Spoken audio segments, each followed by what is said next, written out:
What is up, everybody? Welcome back to the channel. Ace's Place 22, where I'm Ace, and this is my place, and we are going to be talking about the final year 7 of the Harry Potter movie reviews, where we are going to be talking about both parts 1 and 2 in this one-part video of the Deathly Hallows. It's not really like that. It's not really ghosts or anything like that. It sounds like it might be, but it really isn't. But if you've been following along, I have been doing the entire series of just strictly Harry Potter, not the fantastic beasts and wonderful creatures in the night and the day of the foreshadow. I don't know what the hell they're called, but I'm not doing those. Strictly just Harry Potter. I've done 1 through 6 all the way up to right now, like I said.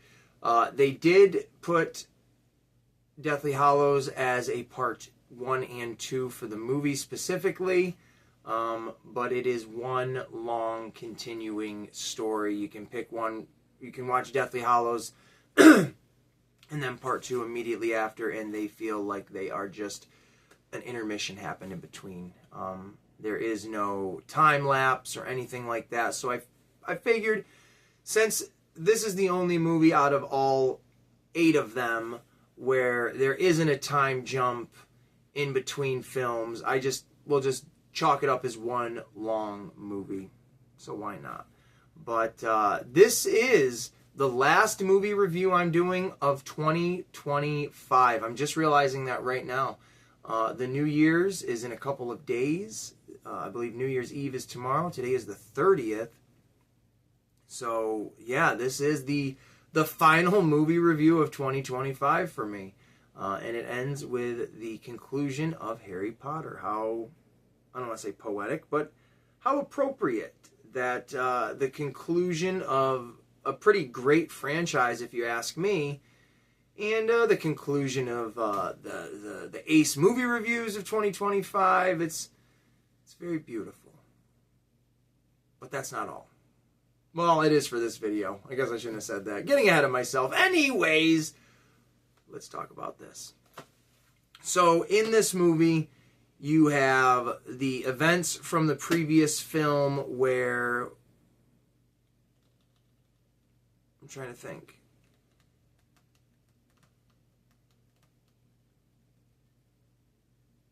Dumbledore... I'm going to spoil stuff here. But Dumbledore died at the end of the 5th movie, if I'm correct. And then at the end of the 6th movie, Dobby dies from getting stabbed by Bellatrix Lestrange when Harry and them were all escaping and whatnot, right? So I've already talked about that movie. And what happened. I'm trying to piece. When you're doing a review of 2 movies that are like 2.5 hours long, so it's 5 hours worth of information, everything becomes bleh. But I digress. We'll get through this.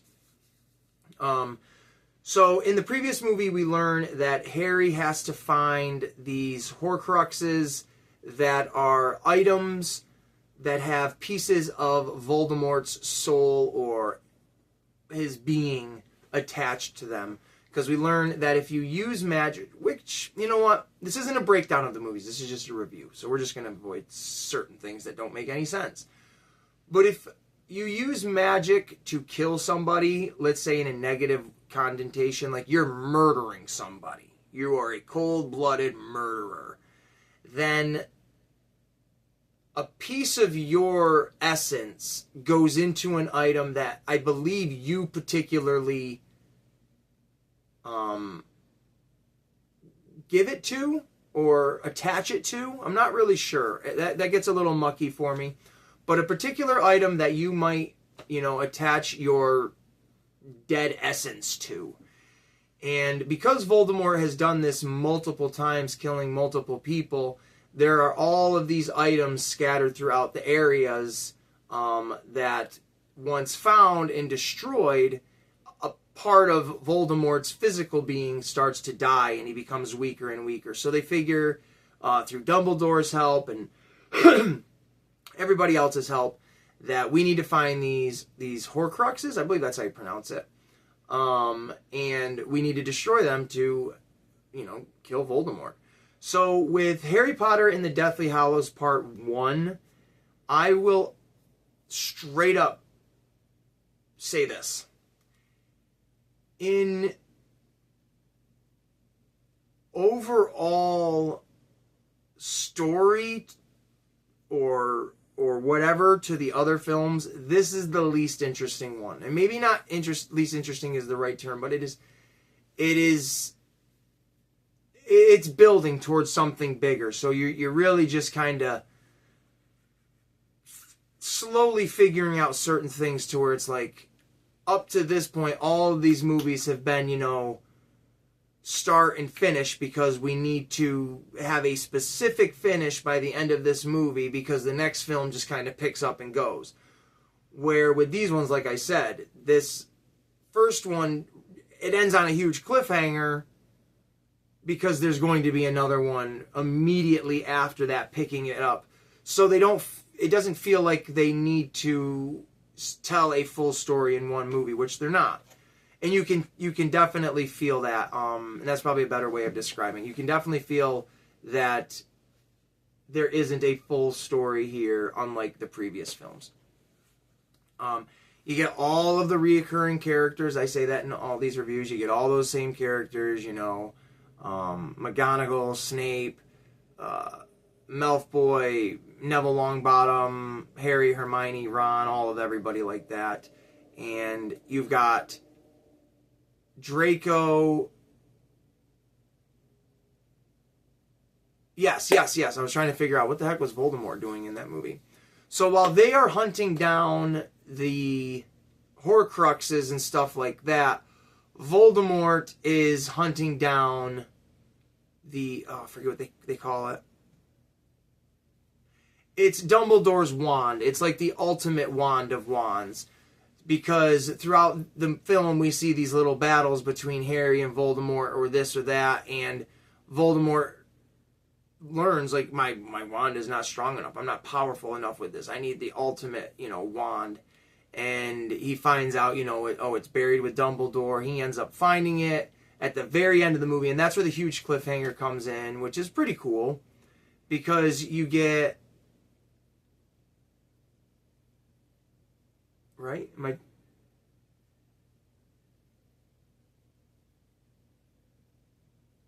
God, they do. They blend right together.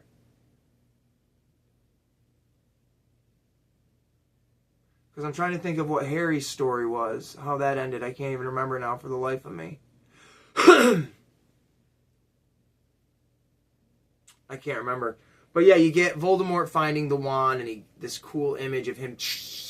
And then the movie ends and you're like, oh, sugar, something's about to go down. And then with Deathly Hallows Part 2, it's a lot more action, a lot more like, oh, man. And it's weird. These movies don't hit me like, let's say, Lord of the Rings. When I watched the original trilogy of Lord of the Rings, I'm moved every single time. Like, once the stuff in Mordor happens and Mount Doom, and like, okay, the world is safe, and when you know what's coming, it's a bittersweet because you've become, attached to these characters. And I am attached to the Harry Potter characters. I've been watching them since they've been released in the early 2000s. But they always hit me so differently because they're more real, if that makes sense. Yes, I know they're wizards and stuff, just like Lord of the Rings and Star Wars is all bizarre stuff like that. But they're more real in the sense of, like, you feel like you recognize someone that looks like Harry or someone. It feels connective. And when I was watching it, just finishing part 2 earlier today, and you see them at the end of the movie, and Ron, Harry, and Hermione are standing there looking at the cameras. They're kids. Spoiler alert, they have kids. Not all together. not all together. I digress. They play the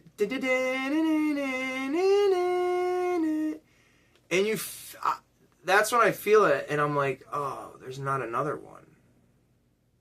Like these three little faces that I was the age of, that I'm the age of, like, damn. Because when they say 19 years later and Harry and them are supposed to be like 35, 34, 35 years old, that's how old I am now. So when I watched that earlier and I'm like, oh man, that would be like my kid going off to Hogwarts now. Or I would be, it just, again, another type of bittersweet. It's like, damn, I wish there was one more year to watch to see like what happens next. And one thing I gotta say specifically about these movies that I really appreciate is, as the students and the actors, as they've gotten older, coinciding with the movies, they did not pull the punches on story. So let's say when in the first movie, when they're 10 and 12 and stuff like that, or 13, whatever the hell they are, and they're fighting the big troll in the bathroom. It's suspenseful because it's like, oh, big monster fighting these kids. But there's never a sense of like one of them's going to die.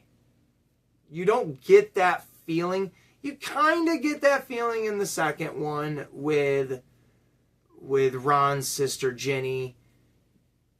Kind of. But you don't really feel it until like the third and fourth, more the fourth movie, when Cedric Diggory dies. Because then they're, more teenage, grown-up teenagers. And in this movie, it's no different. In both of these movies, it's no different. You get deaths, you get blood, you get pretty brutal kills. Honestly, there's one specifically. I'm not going to spoil anything even for this film. But there is one death that every time I've watched it, I'm always like, yikes. It's just... And I appreciate that, because these don't feel like children movie, or they don't feel childish. Yes, they're whimsical. Yes, they're fun. They're fantasy. They're, make believe, but they don't feel childish when things are serious. That being said, there is one moment where certain, and this is story specifically, certain characters think somebody is incapacitated. You, the audience, should feel the same way. We should be like, oh my God, no way. But there's a little wink, wink, nudge, nudge moment where you're like, oh, okay, well, I know what's going on here. So the next scene where, Voldemort is presenting something and everybody in the movie is like, oh no. You, the audience member, like, yeah, but I know and everything's going to be fine. And I would have really preferred to think like the people in the movie and assume like, oh my God. Because I think that just would have been really, really, really great. But that's to the point of like going the distance. And I still feel like the movie, they did a really good job. But you get everything that these movies have been building up towards. You get Harry finally having the ultimate confrontation, the ultimate showdown with Voldemort, and an epic conclusion. The only thing that can be kind of silly about it is they're using wands. I don't know why that might be silly, but just in the general idea of like, okay, well, we saw Vader fighting with a saber against, Obi-Wan Kenobi and Luke, and then you got the cool lights and neons and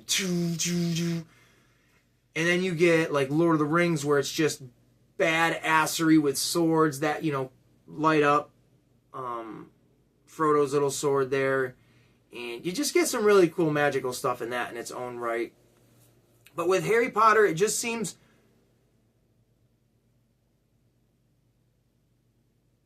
not as physical. But it is super physical. But if I'm shooting at you with a wand, this hand is just kind of floating over here doing nothing. I'd be like, no, man, can I dual wield these things and be like, because that would be pretty epic. That's just me and my little nitpicky, stupid lizard brain. I really, really do enjoy these movies, though. It's from the very first movie to these last two, this last one, whatever you want to label it as. They are really great storytelling. And in this one, they do a full, revelations of like, oh my God, let's take it all the way back to the beginning and make it make sense. And it does. It absolutely does.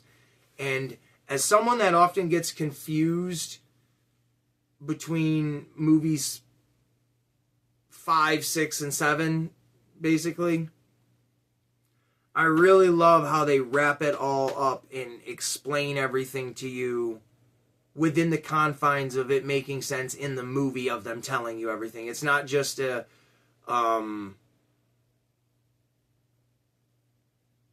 what's the word I'm looking for? It's not a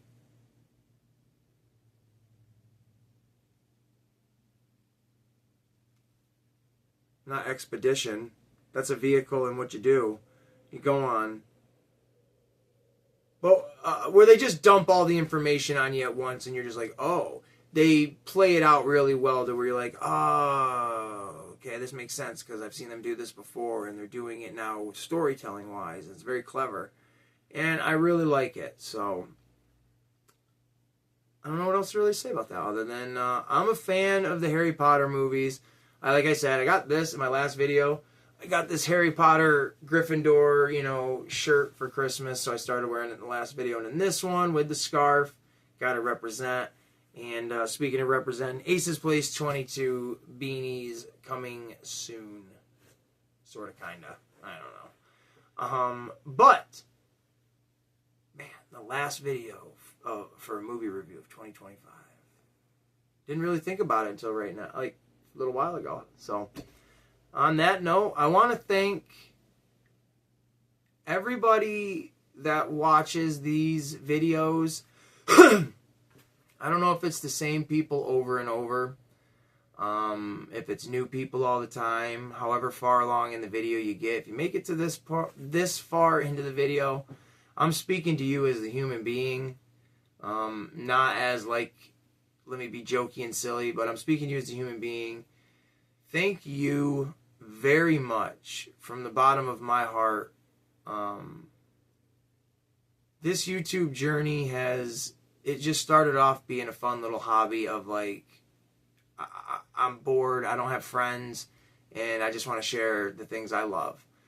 So to have almost 600 subscribers in like a year and a half, based off of me doing these movie reviews, I've done a handful, and toy reviews, and just whatever else.